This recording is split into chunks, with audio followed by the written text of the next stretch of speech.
Buddhist. So as a Buddhist, you really should work with these facts and integrate these facts that everything that comes together will fall apart at one point. Everything is changing all the time, without us needing to do anything. Yeah? And then, of course, we can try to hold on and make the building new and renovate and all this, but at one point, everything will look totally different from how it looks now. And this is happening all the time. But we don't really accept that fact, because what we project outside is permanence. Instinctively, like you come into this room, you came into this room this morning, you come into this room this afternoon, you think you are the same person, and this is the same room. But you have changed and the room has changed. Okay? So if we would understand this changing of this combination of body and mind, we wouldn't hold on to things that have happened to us, not even yesterday, because the person who did it to us, and we have changed. We're not the same person anymore, but we feel like the same person. This is why we're holding on to these pains also that are being done to us. Yeah.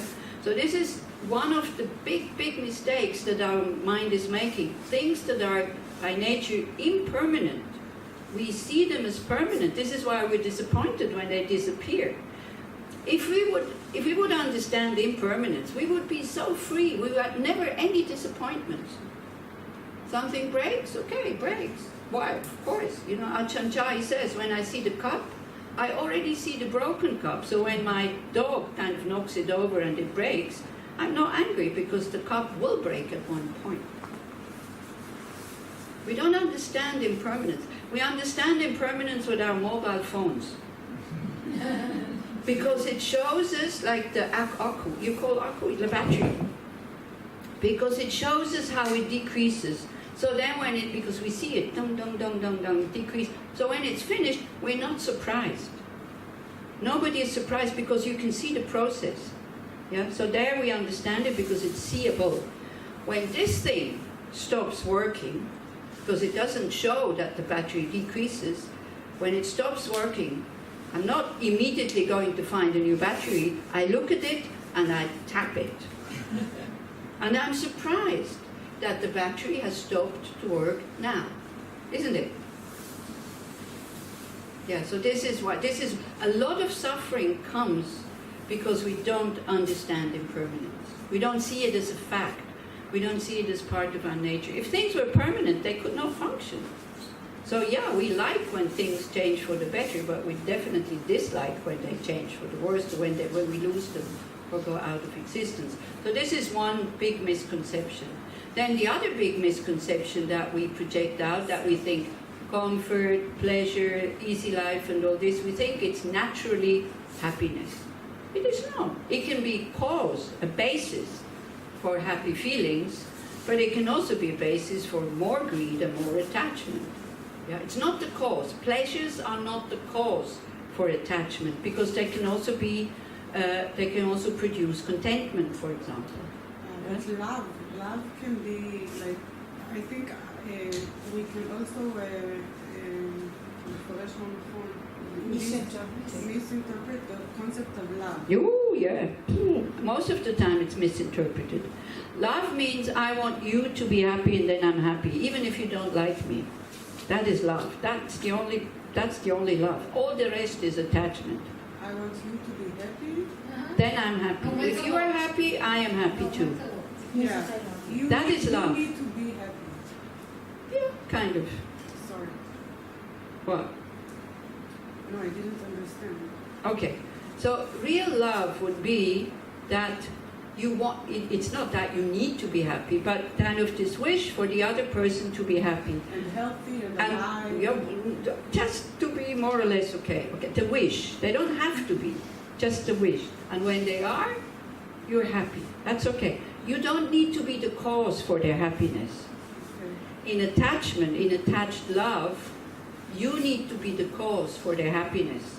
Because if somebody else is the cause for their happiness, you're not happy. If somebody else comes along and makes them happier than you, is a big problem. You know, you're not saying, "Yuppie, finally he found a woman who makes him happier than I did." And even a mother sometimes see her child. Also, I want to communicate, relate to and this. it's very hard. It can be very hard, I know. yeah. So this pure love is like the closest is a mother or a father's or a savta's or a saba's love. That goes the closest to that. Still, it's exclusive to my children. Seems to be a biological thing almost. Even though these children, they could have been exchanged at the time of birth. But it's the mind who labels it my child. So then, you know, if you have adopted children, when there is problems, then it's always difficult to produce that same love. I'm not saying impossible. I'm just saying difficult. Okay. So this is with love. Yeah, with love is like this. Love is really loving somebody is really difficult. So, but that's what we're trying to develop, and there's a long way to go there. You know. Like the way we say I love you is when it comes instinctively like this, you know, good feeling when they're happy. But there's a lot of attachment mixed into that love. I'm not saying you should fight it and it's bad, you know, but it's not really what one talks about. The love of a Buddha, for example. Yeah, but when someone you love dies, or breaks like the pen, and it happens in a surprise, so it can be very painful. Of course, life is painful because we're attached. Because when you feel bad for somebody who has died, you don't really feel bad for the person who has gone. You feel bad for yourself to have lost the person. If you really look at your grief, you know. I would like to relate to this. Huh? I would like to relate to this question, can I? Yeah. If I have nothing I against had it. I don't remember, it's a great teacher. He said about, I think his son was dead, and he said it's painful, even though it's painful, even if you understand the karma and the permanence, it's painful. Yeah. Even when somebody you know dies. Yeah. But I would like to say about what I just in a sentence gone through, like when my children were, I was the reason why I started this Buddhism and then Judaism is because I was so anxious about my children's well-being that I ruined it, of course, because of being so much anxious. So I went all over the world to find, and I can see that now I can, you know, Miriam Peretz, who lost two children, she said, I exchanged my nega leoneg, my yagon leoneg, and my pain to a bliss. To a bliss. And she works all over the world with people that lost their children, and she's very satisfied with it. Mm-hmm. I'm sure she has pain. But you can work on it, and that's why I say that I like when painful things happen to me, I say thank you immediately. Mm-hmm. And then I start to think why. Because every time it can be worse. Yeah, that's what we were talking about. It's but it's a good way to think, to practice it. Very, not hours of practice, just thank you for what's happening, what comes to you is good. Yeah. Why it's good? Because it's not so bad. This is how you... It's like... Yeah, why it's good? Because it could be worse. So this is a very skillful way, but we're not stopping there. We want to go above and all this. But it's a good way, and this is what I said. This is what the Tibetans do. And I still remember Geshe Tsering, it was a Sakadawa or something. It's like there's Buddhist days where the energy that you're creating, positive and negative, that increases, the special days. So one of them is the Buddha's Enlightenment Day, which is usually the full moon of the 4th Buddhist month. Buddhists have the same calendar as the Jews, like a lunar calendar. Like the 15th is always full moon, the 30th is always new moon, and because then they have too many days, so every 4 years they have one more month of 30 days. Huh? Yeah, it's the same. So that's the same. So anyway, so on the 4th month in the year of the full moon is what is called Sakadawa.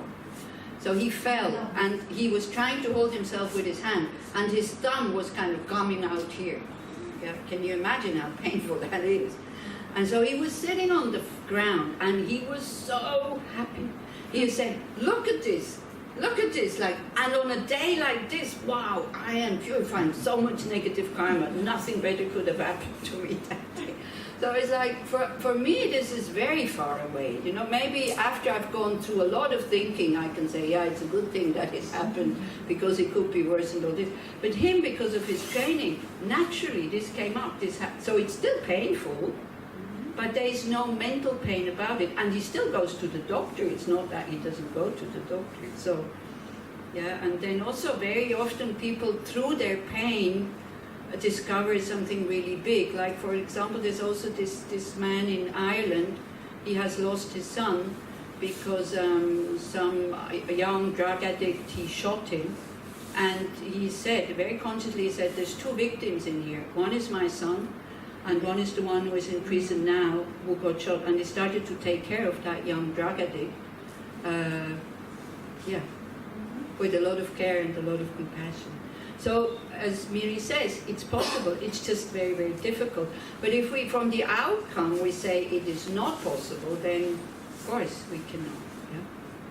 So coming back to these misconceptions, we have the misconception that pleasure is happiness. Now, pleasure is not suffering, but pleasure leads to suffering, because pleasure is always, you need an object outside, and pleasure is very short-lived. And it never gives you lasting satisfaction, and we want lasting satisfaction. You might say, no, but if you, again, it needs to really look inside. We are yearning for security. We are yearning for lasting happiness and lasting well-being, because that's our nature. We could have it. Yeah? So when we look for it outside, the need becomes deeper and deeper and deeper, because we get disappointed every time. But we don't stop long enough before we run to the next pleasure to discover, hey, it's not out here, it is inside. Yeah, so that's also when you start to sit quite a bit, then all of a sudden you start to feel the happiness that comes from a quiet, open, spacious mind. And then you're naturally not so much interested in things outside anymore. You know, when you said the artists who start to practice, they stop making things because there doesn't seem to be a need. And it's okay, we have a lot of artifacts already. I mean, you know.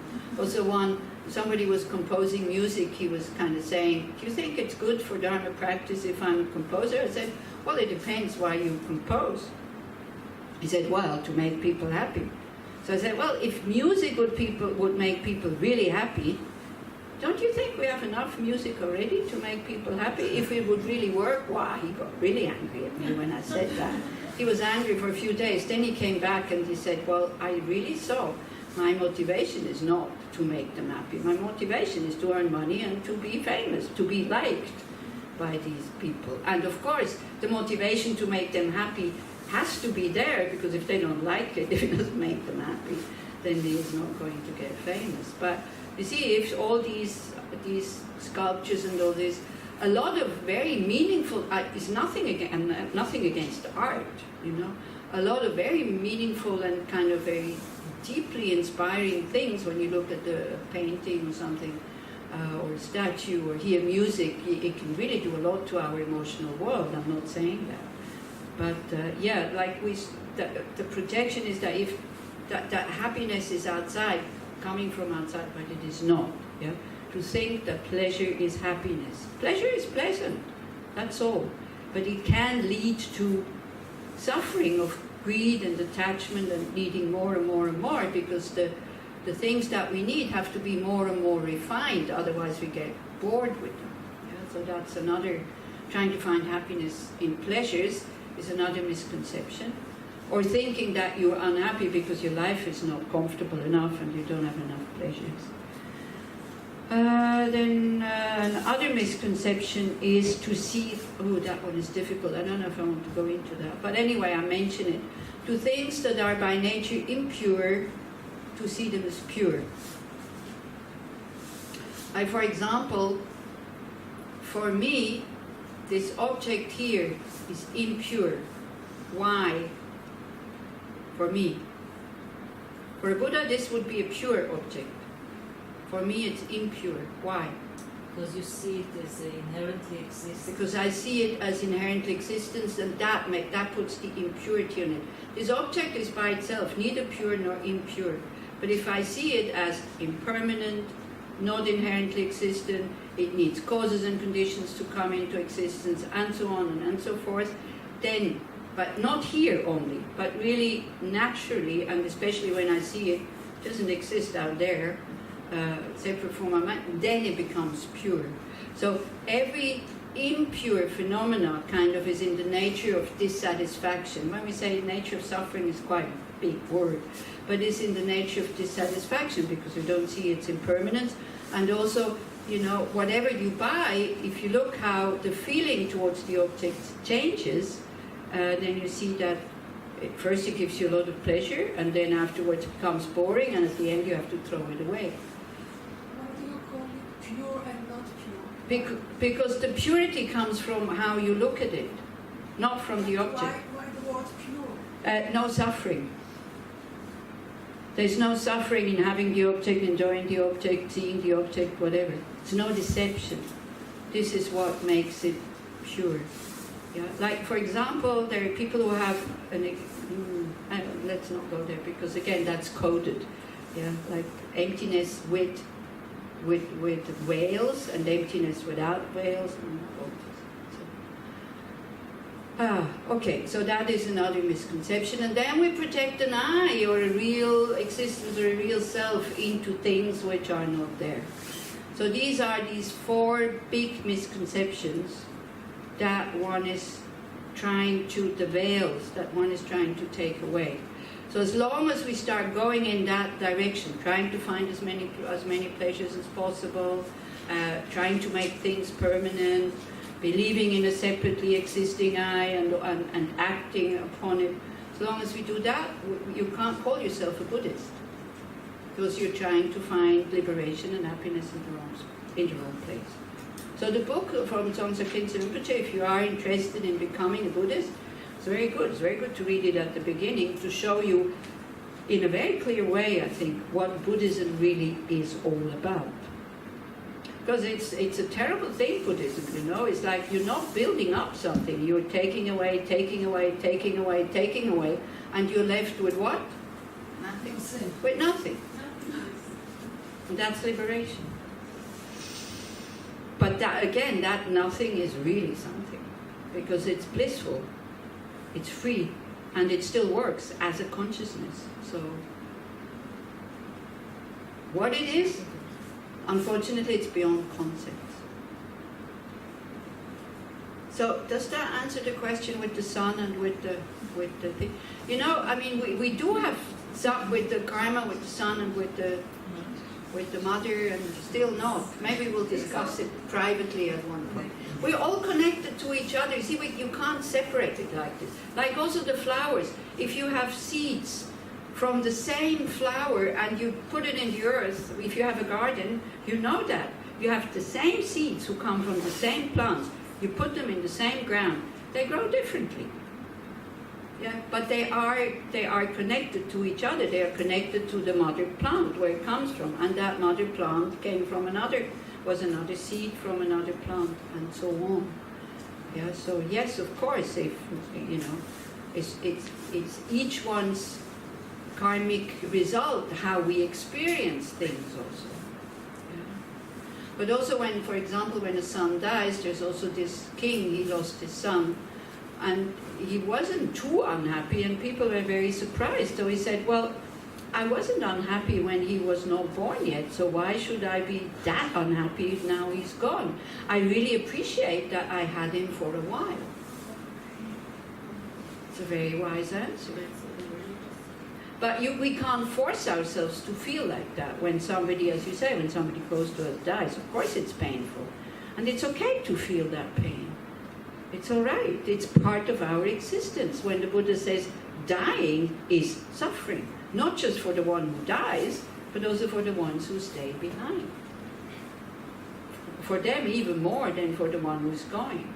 You know, when we die, we only have to live our own death. When somebody else dies, we have to live through that grief.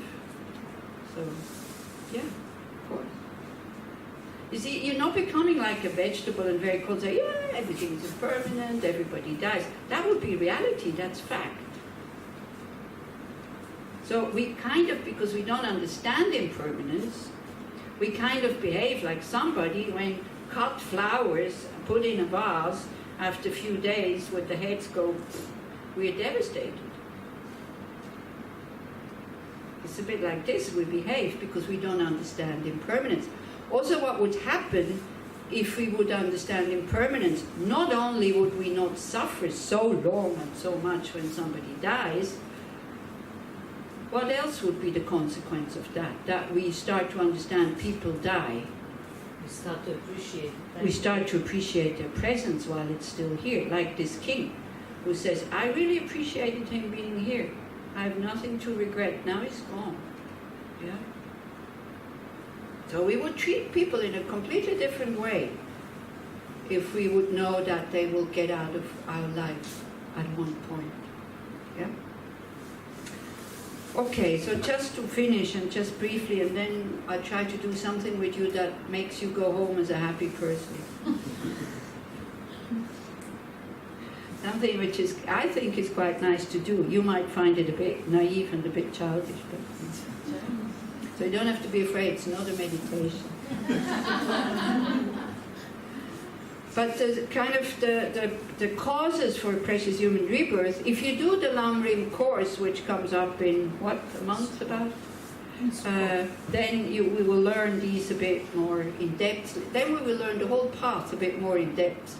So actually it's because you have to hear it again and again and again and again. Actually it's not a bad thing if you have time to come to then see more in detail the whole path. Because once you get the whole picture, then all of this makes more sense. So there are 16 practices for precious human rebirth. So one is abstaining from these 10. Killing, stealing, sexual misconduct, lying, slander, harsh words, meaningless talk, envy, harmful thoughts, wrong views, and intoxicants. Yeah, so from abstaining from them.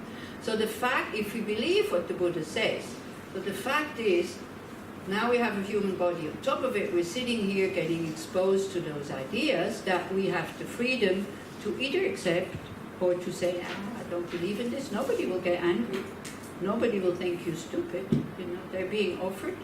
You take them on board, fine. You don't, it's also fine. It's okay. Same way, Buddha didn't force anybody to believe him. He just said, this is what I found. If you find it helpful, useful, use it. If you don't, then just leave it. It's okay. Yeah. So it means that at one point in a past life, we have been like practicing this. Not killing, not stealing, no sexual misconduct, no lying, slander, harsh words, meaningless speech, envy, harmful thoughts, wrong views, and intoxicants. Then, so that's 10. So another one is an honest livelihood, like, you know, and nobody suffers, which is very difficult these days. You know, at least, so, for example, the people who are therapists, so that's, you can think, yeah, that's a good way. You're not producing weapons, nor are you killing animals in order to sustain yourself, nor are you, selling alcohol to make people drunk or drugs or whatever. So that would be an honest livelihood, not producing things where it creates immediate suffering or like, indirect suffering. Then non-harming in general, giving with respect, honoring or respecting the ones who are worthy to be respected, and love. So if we practice this, train this, practice this, not can do it, but the practices, if we practice this, then we have a good chance to have a good human rebirth. So again, don't make the mistakes. Those are 16 practices, not 16 actions. Can you see the difference? Yeah? You can't see the difference between a practice and an action. Maybe, can somebody explain, maybe in Hebrew? I think a practice, if you look at it as a practice, you understand when you behave a certain way, but you don't like the way you behave, but you see it. Yeah. And then you know that you have to practice it, even that it comes back all the time. Yeah? A learning process. A practice is a learning process. So you fail sometimes, but it's okay. Why do you fail? Because you know, I don't know how to do this yet, so I have to learn more and apply effort. But you don't put the pressure on yourself that you have to not kill and not this and not that and not that. You are going into that direction. So the whole path is a practice, a training. And then I can forgive myself for harming insects. Yeah. You When know, I don't notice. already seeing that I didn't want to do that. But when you understand karma, because karma also ripens on the level of habit. A karmic consequence is also you create the habit. We'll talk about this in the Lamrim course then. We'll go through that quite a bit. What are the karmic results? One of them is the same thing happens to you, but another one is that you create the habit. And that's the dangerous one about negative actions. Positive ones, it's a good one. Yeah? One has a tendency to more talk about negative actions because they're much more dangerous. Yeah. Okay, so it's 16 practices or 16 trainings in order to attain precious human rebirth. So don't put that pressure on you that you have to behave like a Buddha. We can't, we are just in training. Yeah? And since we are perfectionists, we think that we need to be able to do this now. We're not. We need to hear it again and again and again and again. Think about it again and again and again and again. And then meditate on it so that it becomes, that we can train, we can transform. Sometimes also one talks about this path, the path of transformation. From a very selfish being who is just concerned about himself or my family and my friends, to somebody who is more concerned about others also. Yeah? So these are the causes for precious human rebirth. So now we know. Yeah? We can train to go that way if we are interested. Then the rarity of it. We can see that it is rare. Yeah? That people really put effort into being ethical. Not just when it's convenient, but all the time. To putting effort and having a lot of interest in training to be non-harming. Or what do you think? Is it rare or is it very common? If you just look at the people who come here, you know, what do you think? The majority is interested in training to be ethical and not to harm others? Or the majority is coming here to have fun? I don't know if you heard the party last night. Yeah, did you? No? There's a party going on until, I don't know, 5 o'clock in the morning or something. Yeah? Who heard it? You heard it, yeah? I heard it. I only heard it when I had to go pee, then I fell asleep again, because it was happy sounds. It was music and singing and discussion, but then it turned into something not so happy. Yeah. So like this. Nice with it. לא היה טוב? It's okay. It's finished. It's past. If you didn't hear it, then you didn't hear it. It's okay. So it's quite rare, yeah. And precious human rebirth also is quite rare. Then also, why is it rare? Because it's so difficult to attain it. The interest is not so terribly big. Sometimes the interest in transforming and changing comes when there's a lot of suffering, but then it's very difficult to practice. And then when we are well and all is yuppie, then it's like we don't want to sit down and practice, we want to go out and have fun and enjoy that kind of free mind. I don't know if you've ever have seen that as a hindrance to your meditation practice, when everything goes well, or not. You don't feel like sitting because you feel so happy. So you want to go out and show off. You know, when we're depressed and when we're not well, we don't even go to see our friends, although that's when we should go and see our friends.